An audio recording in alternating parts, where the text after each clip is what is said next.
El problema del cannabis es el fin, el objetivo del uso, porque a nivel internacional el uso que es no médico ni para investigación científica es el que está considerado uso ilícito.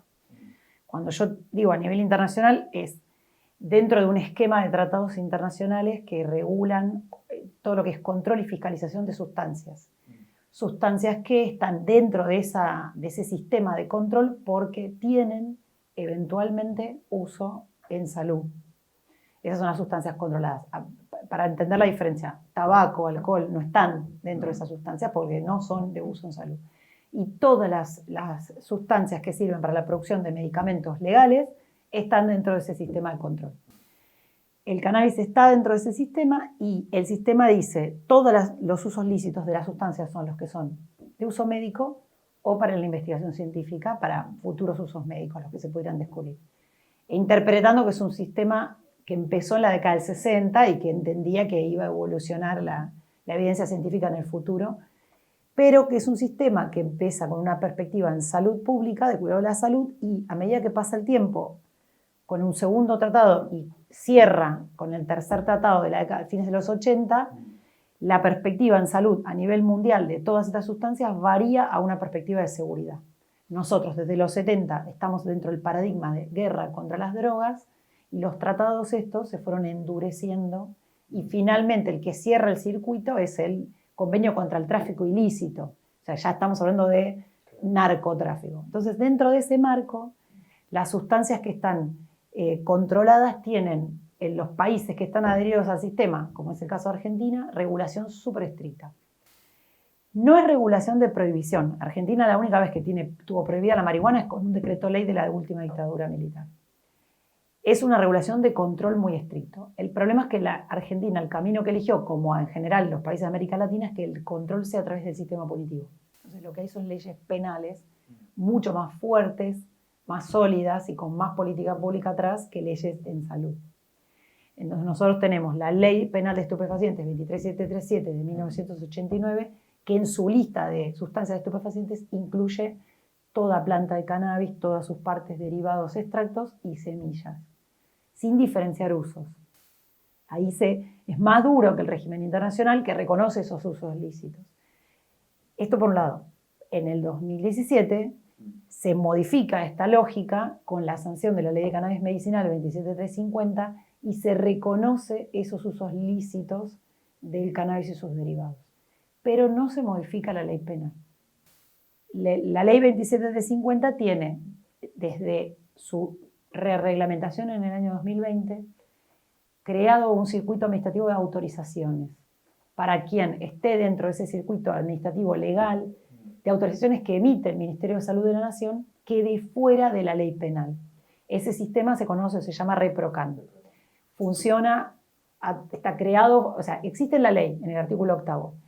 Lo reglamenta el decreto reglamentario 883 del 20 y lo pone en funcionamiento la resolución del Ministerio de Salud de la Nación 800 del 2021.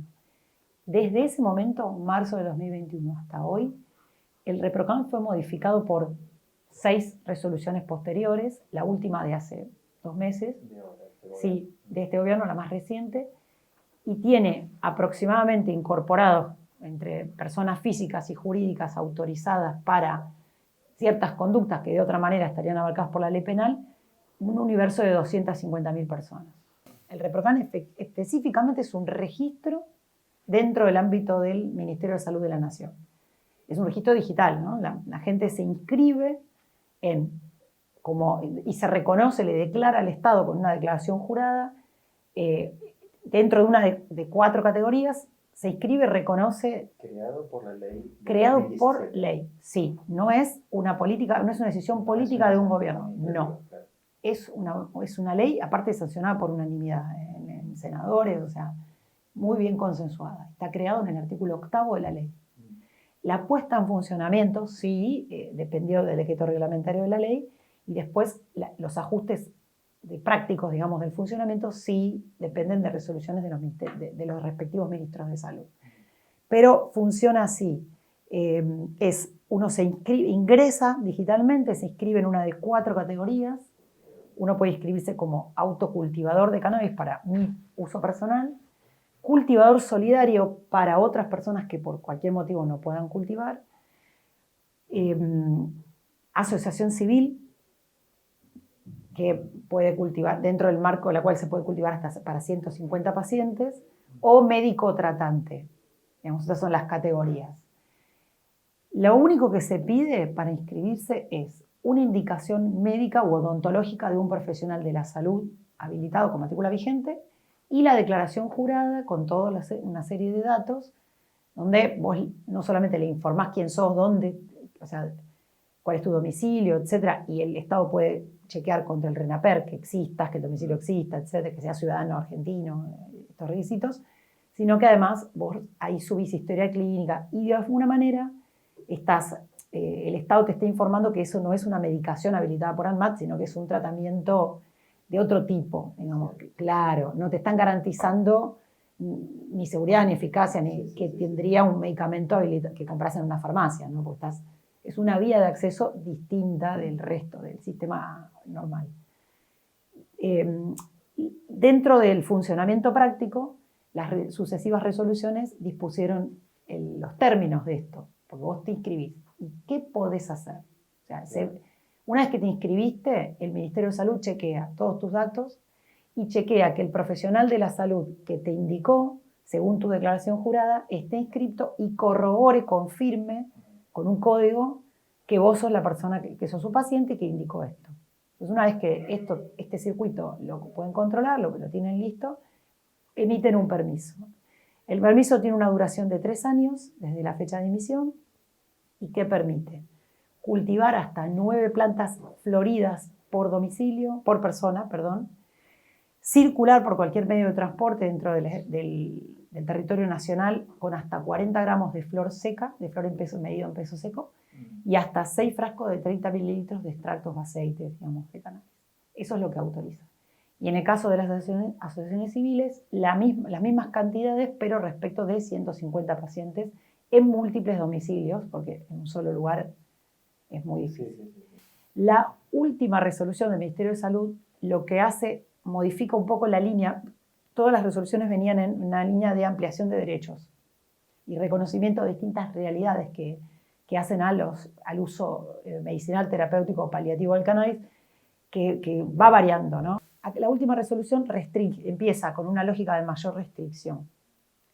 Entonces restringe a solo 2 personas por cultivador solidario, una sola si sos autocultivador, cuando antes ese límite no existía, y exige que los médicos o profesionales de la salud que indican cannabis tengan realizada una diplomatura o maestría en endocannabinología. Lo cual es un problema porque maestrías no existen en Argentina y la diplomatura no es un trayecto académico reconocido por CONEAU. No, claro, es decisión de cada consejo universitario, de cada universidad, digamos. Entonces, no existe una uniformidad de contenidos que garantice que quien cursa en cualquier diplomatura sepa lo mismo que otro que cursa en una diferente, ni tampoco tiene un alcance nacional, no están en todo el país estos trayectos. Y además son todas pagas, porque son de extensión o posgrado, entonces gratuitas no existen. Lo cual restringe para los pacientes las vías de acceso lícita o el acompañamiento médico, que es uno de los objetivos principales de la ley y del ReproCan. También le pone esta nueva resolución, que es la 2134 del 24, una serie, restringe y le exige nuevos requisitos a las ONGs, que con una lógica más de sospecha respecto de qué están haciendo estas organizaciones. Entonces, les pide una serie de requisitos anuales que van a tener que presentar, les pide reinscripción, o sea, a muchas que tienen inscripción en trámite, o una especie de reempadronamiento a las que ya estaban habilitadas, y le exige que 2 cosas muy problemáticas. Una, que todos los pacientes que asisten también tengan ReproCan. Y otra, que los que integran las comisiones directivas de esas asociaciones civiles no puedan tener antecedentes penales por infracciones a la ley de droga, ni uso indebido de cannabis, que es un concepto que no entendemos porque no sabemos qué es el uso indebido, no está previsto en ninguna ley, sí los antecedentes por infracciones a la ley de droga. Claro. Con respecto, o sea, las 2 cosas son todo un problema. Primero porque esto viene del palo de la gente criminalizada, o sea, esto es una lucha de la sociedad con la exigencia del Estado que viene construida sobre la espalda de quienes perdieron la libertad, la vida o la salud en el trayecto por la criminalización. ¿Cuál es la lógica? Según quienes integran el Consejo Consultivo Honorario de la Ley, que son asociaciones civiles que se sientan en el Ministerio para discutir los avances o cómo está funcionando el sistema, la información que ellos dan es que el Ministerio de Salud actual estaba preocupado por la falta de control, le parecía que había que ser un poco más estrictos en cómo funcionaba el ReproCam.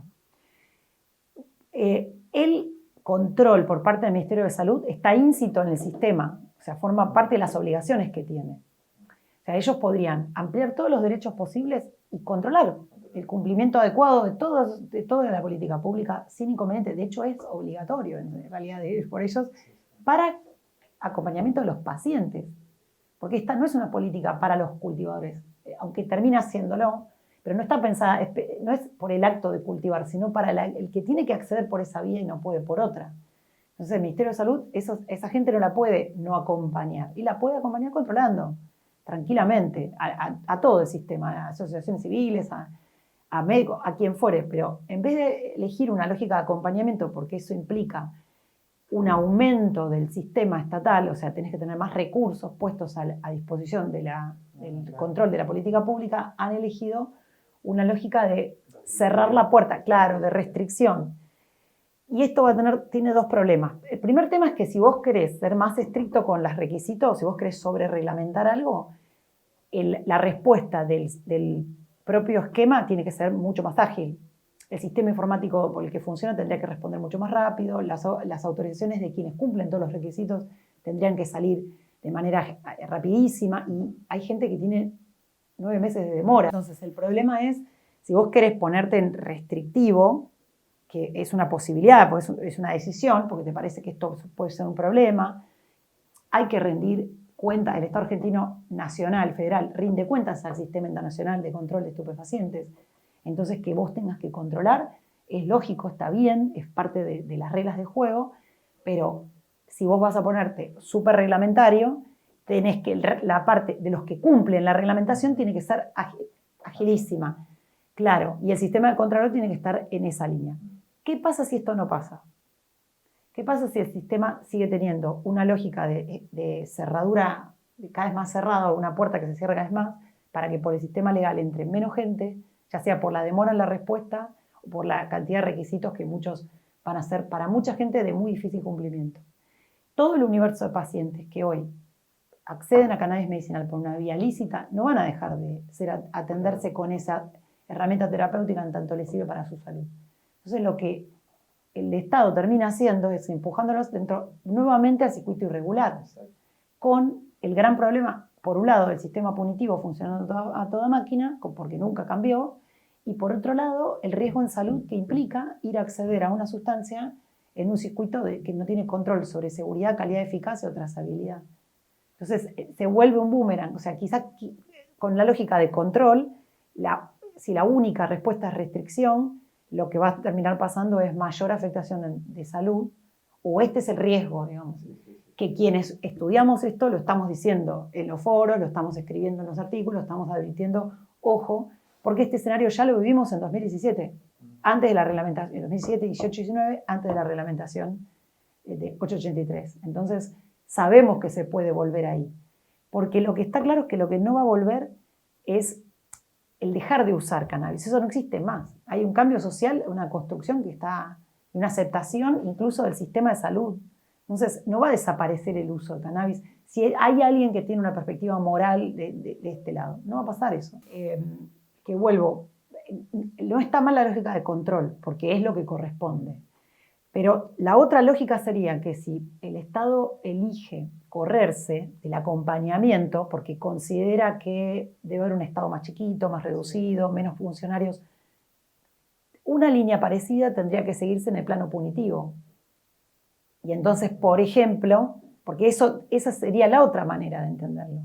Si vos, Arriola es del 2009, el fallo Arriola de la Corte, y ya en esa época le vienen diciendo al Estado Nacional, modifiquen la ley penal.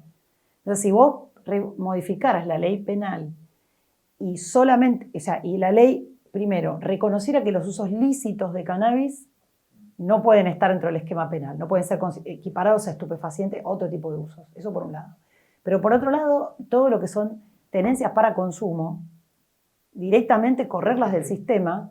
Entonces, esos usuarios, el problema sería cómo acceder en salud. O sea, el riesgo en salud, pero no tendrían el riesgo de la criminalización, que es uno de los peores efectos secundarios del uso de cannabis por vía irregular, digamos.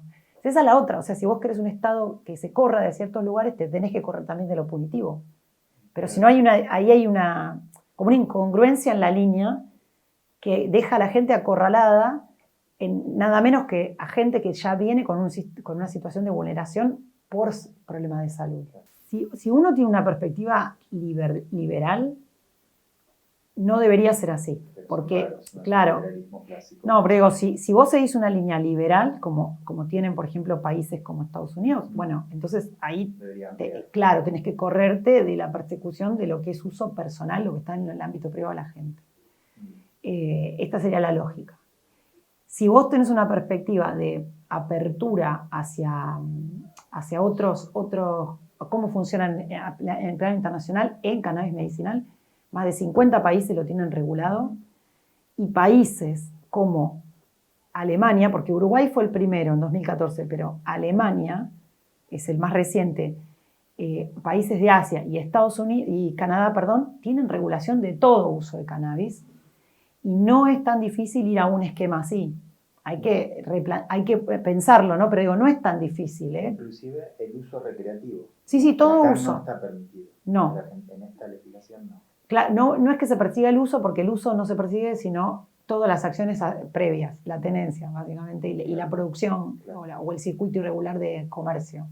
Sí, pero digamos, se puede ir un esquema. Si uno quiere pensar una mirada política, digamos, distinta de otros gobiernos, y uno dice, bueno, tengo una mirada liberal. Bueno, los países realmente liberales en esto no se meten.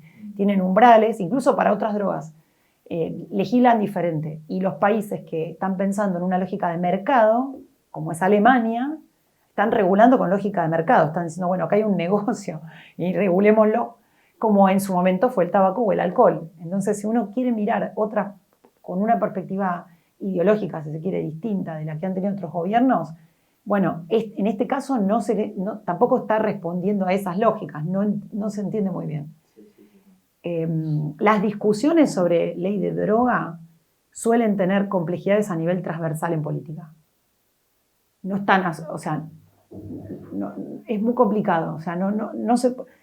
Uno mira las discusiones a nivel parlamentario, cuando se cumplen los 30 años de la ley, que hubo una discusión importante en Senado, no te podría asociar de lo que se ve, tal partido con tal línea, sino que es como el aborto, tiene una línea parecida. O sea, ahí es bastante personal de los legisladores, de los espacios más chicos, más grandes, y incluso está atravesado muy complejamente por una mirada de clase. Pensar otra línea de regulación de drogas, incluso de cannabis, que es una droga que no tiene muertos registrados históricamente, cuando está atravesada por mirada de clase es compleja, porque se considera que sería una regulación para clases medias y altas, digamos, y que a los que están por ahí en sectores más desaventajados socioeconómicamente no es una regulación que los beneficiaría. O sea, está mirada críticamente. Entonces, yo lo discuto esto, pero no todos piensan igual. Por eso te digo que no hay una mirada transversal que puedas asociar a un partido político. Es mucho más compleja la discusión. Cuando se incorpora toda planta de cannabis en la ley penal, una de las cosas que queda dentro, absurdamente, sin ningún sentido jurídico, ninguna lógica jurídica de ningún tipo, es la planta de cannabis para uso industrial, el cáñamo. Queda dentro de la ley penal. Entonces Argentina, que era productora de cáñamo hasta los años 70, pierde toda esa producción de una planta, digamos, cannabisativa que no se cultiva para nada que tenga que ver con flores de uso recreativo. O sea, nada que ver con eso, de uso adulto responsable. ¿Para qué se utiliza? Tiene 25.000 usos industriales. Tiene algún uso en producción de flor. Se aprovecha una parte de la flor para hacer ciertos extractos, principalmente con CBD, pero lo más importante, el grueso de la producción de cañamera es para fibra y semilla. La fibra, desde bioplásticos hasta materiales de construcción, interiores de autos, lo que se te ocurra, o sea, solventes, pinturas, o sea, las raíces de cama para animales, comida. ¿En otros países del mundo se utiliza? En un montón, en China, por ejemplo, que es el principal productor mundial. Estados Unidos, el segundo productor mundial, y lo legalizó recién en 2018. Empezó en 2014 con investigación científica en 2018. O sea, vos tenés hoy en el mundo como industrias muy consolidadas cáñamo y cannabis medicinal como industria consolidada dentro de una lógica más de farmacia, ¿no? Sí. Las dos cosas podrían funcionar acá. Argentina podría ser potencia cañamera tranquilamente y podríamos tener producción de cannabis medicinal.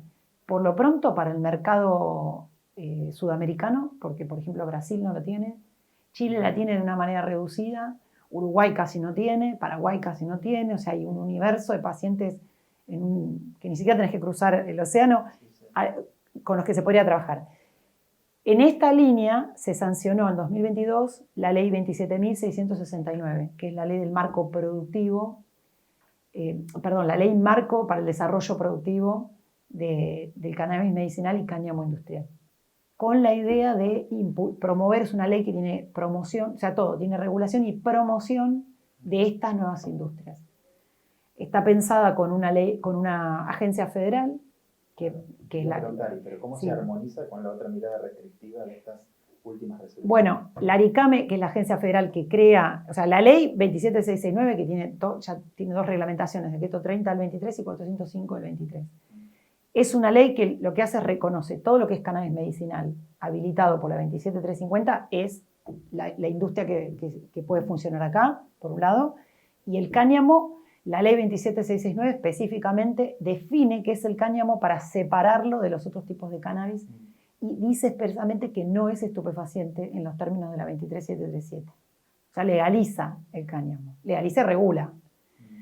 Y es un sistema, como funciona en muchos países del mundo, de licencias. O sea, el Estado tiene una agencia regulatoria a nivel federal, como es en Uruguay, claro, y otorga licencias para producción de cannabis medicinal y autorizaciones administrativas, menos restricción, para lo que es cáñamo. El tema es que esta agencia, se sanciona esta ley, que hubo mucho acuerdo también transversal de de distintos partidos políticos, porque ya hay iniciativas provinciales, entonces hay mucho interés en todo el país, digamos, que esto funcione. Jujuy, por ejemplo, La Rioja, San Juan, Corrientes, por citar algunas, que tienen iniciativas propias con empresas locales, o sea, desarrollo interesante. Tierra del Fuego, Chubut, entonces había mucho interés. Y la agencia federal está pensada con un directorio con 5 integrantes y un consejo federal con un representante de cada provincia. Entonces la idea es que cuando la agencia, el directorio otorga licencias o autorizaciones, esto también funcione de manera coordinada con el Consejo Federal. Y se piense con una lógica estratégica regional, digamos, a quién se le da cada cosa, por qué, o sea, como una política industrial planificada. Esta ley me decís es 2022. Sí.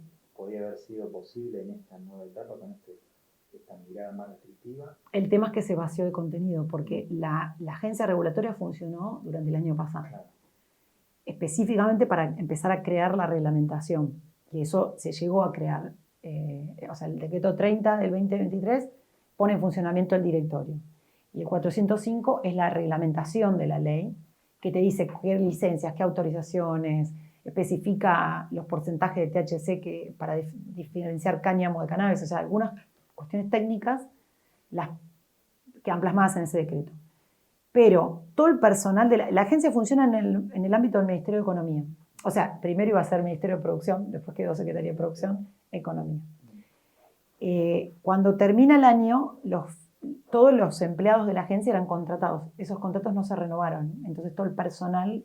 se desmanteló como otras áreas. Claro, y lo que era directorio, como eran funcionarios políticos, renunciaron todos a fin de año. Entonces, hoy no existe en la teoría, o sea, en la ley y en papeles, pero no existe en cuanto al funcionamiento concreto. Y muchas de las estructuras que articulaban con el directorio, como por ejemplo el INAES, el SENASA, el INASE, están también como en procesos de reestructuración, entonces no queda claro ni quién va a llevar a cabo esta política, si es que la van a volver a impulsar. Y hay algo importante, no es algo que solo pueda empezar desde el sector privado. Sí, ¿por qué? Porque vos necesitas que esté articulada todo el tiempo con la ley penal. Muy bien articulada, porque vos ponele, aunque quieras instalar una empresa, por ejemplo, para exportar cáñamo, si vos no tenés una posición aduanera que te garantice que los permisos necesarios para que eso no sea entendido como contrabando de estupefaciente, no va a funcionar. O sea, no es algo que el sector privado por sí mismo pueda manejar. Necesita un montón de autorizaciones, permisos y adecuaciones de la normativa estatal que permita el comercio. Ese es el tema. Tanto para los cultivos, el sistema de cultivos, o sea, hay un montón de cuestiones, todo lo que es calidad, las normas de calidad, todo eso dependen de que el Estado las piense, las diseñe y las implemente. Entonces no es simplemente que el Estado se corre y el sistema privado solito impulsa la industria. No es lo mismo que otros tipos de industrias, porque siempre está la ley penal al costado. Entonces, sin esa articulación, no, el sector privado no invierte, porque no va a invertir en algo que un fiscal federal pueda pensar que es un delito o investigar como si lo fuera, aunque no lo sea. Después se frene por... Claro, y no lo sabes. Entonces esa inseguridad jurídica impide, esa falta de reglas de juego y acompañamiento impide que la gente se arriesgue. Lo primero que hay que entender es que legal es todo lo que es uso en favor de la salud. Así debe ser entendido. Y lo que es considerado ilícito son todas las conductas de la ley de droga: tener, sembrar, cultivar, transportar, suministrar en forma gratuita o onerosa, comerciar, bueno, traficar, acopiar, cuando el uso no es medicinal o no es autorizado. O sea, yo por más que tenga uso medicinal no puedo acopiar 1 tonelada de cannabis en mi casa. No tengo autorización del Estado para eso. Eso también, o sea, tiene que tener para ciertas conductas la autorización. Por eso el ReproCan lo que hace es emite esa autorización. Entonces, ese es el tema. Por otro lado, la tenencia de escasísima cantidad para uso inequívocamente personal, que es la que abarca el artículo 14, inciso segundo de la ley penal, es la que fue declarada inconstitucional en Arriola y en Basterrica en el 86.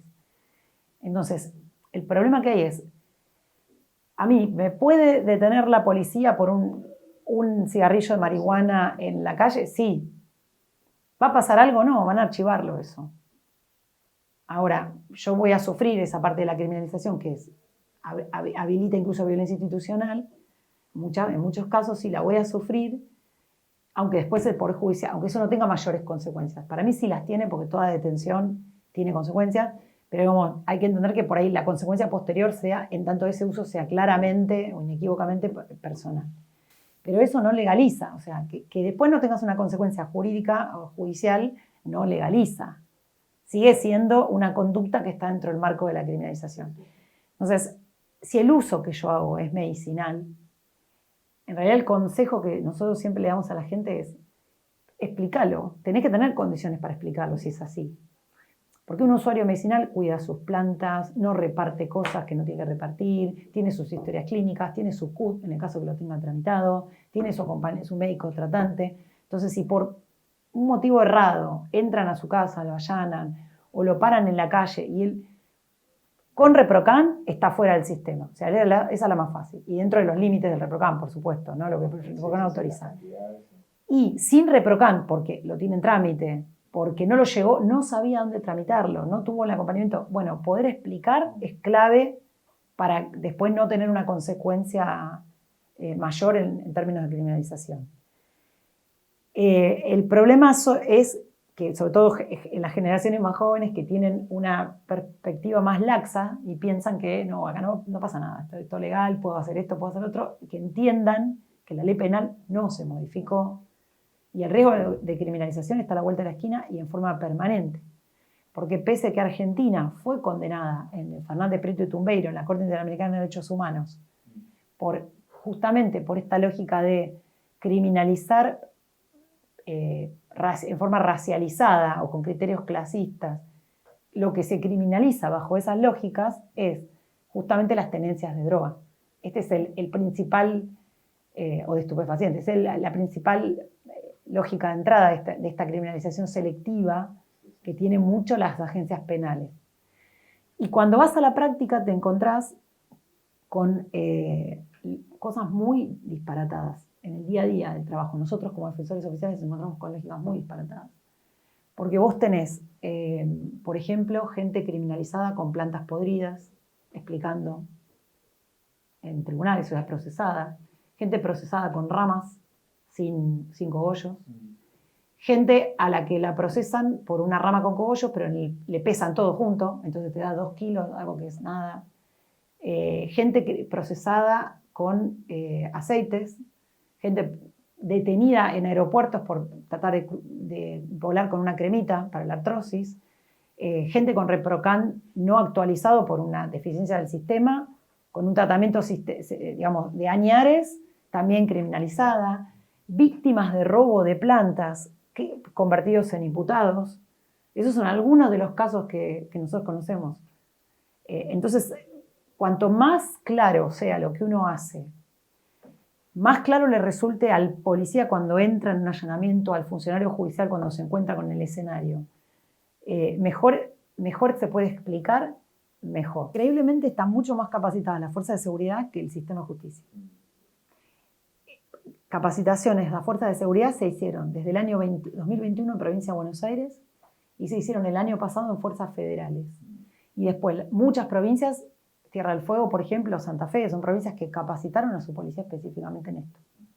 ¿Qué es lo que hace que, por ejemplo, un policía en un allanamiento, y casos que se ven, la jurisprudencia que tenemos, entran, ven plantas, advierten uso medicinal y sin tocar las plantas hacen la consulta con el funcionario judicial y miren que lo que estamos viendo es un criadero habilitado por el INASE, por ejemplo, o un uso medicinal claramente que se puede comprobar y una cantidad de plantas menor a la autorizada en el Reprocan, y entonces no quitan las plantas, no rompen, no secuestran cualquier cosa, le preguntan a la persona, usted es usuario de Reprocan, apenas entran, pero eso increíblemente lo trabaja mucho más la policía que el sistema judicial. El sistema judicial está un poco más atrás, no a nivel casos importantes, o sea, cuando los casos se litigan, las respuestas de las cámaras, de las cámaras de apelaciones, de las cámaras del Tribunal de Casación de la provincia han sido excelentes.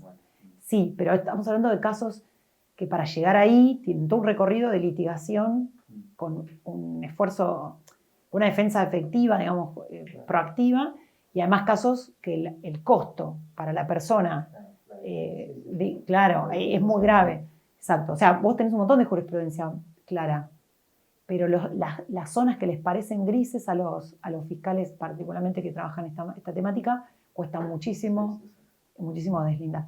Entonces tenés de todo. Y te pongo un ejemplo para que se entienda. Por ejemplo, hay un caso del año pasado de un chico joven que en un allanamiento que no tenía que ver con su casa, sino casualmente en la casa encuentran 12 plantas. No tenía Reprocan, era más de Reprocan, pero él justifica el uso, explica.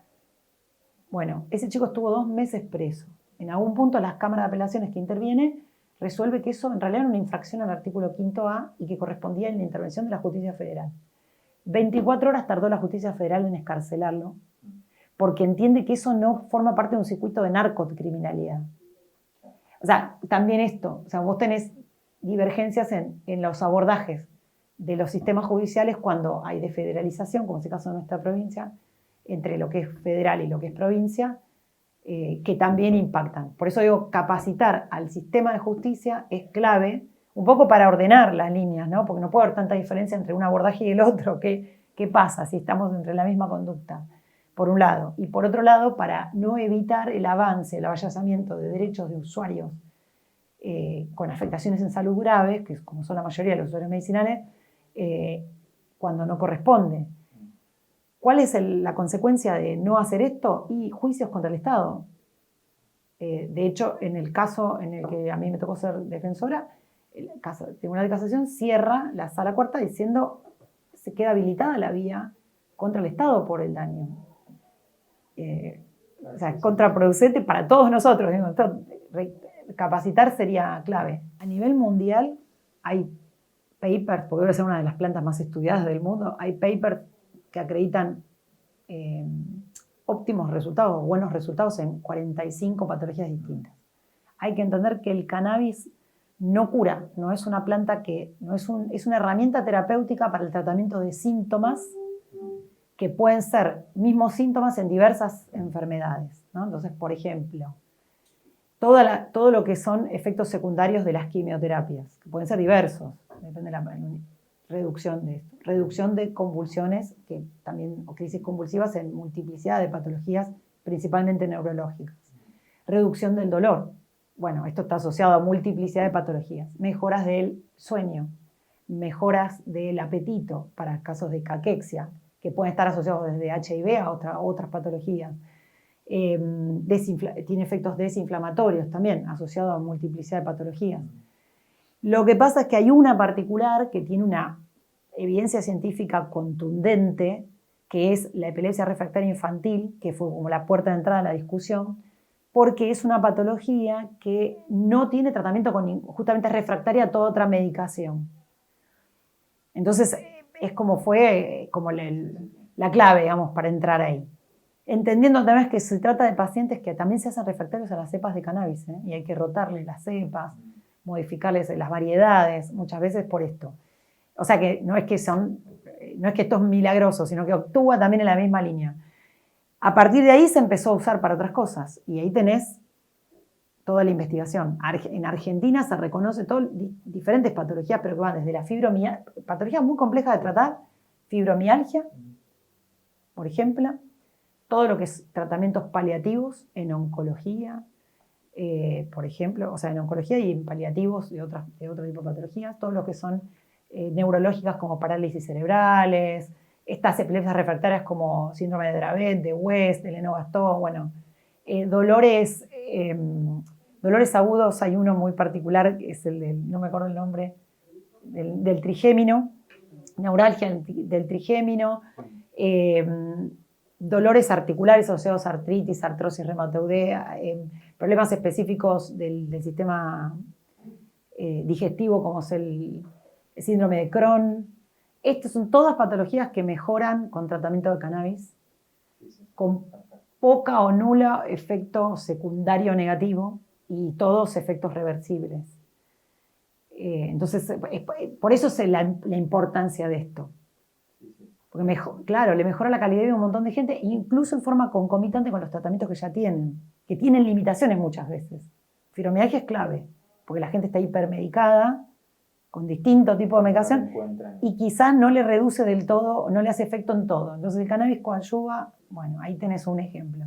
Pero en otros, bueno, en cáncer es clave, en oncología. Porque la gente no deja su tratamiento oncológico, el cannabis acompaña ese tratamiento.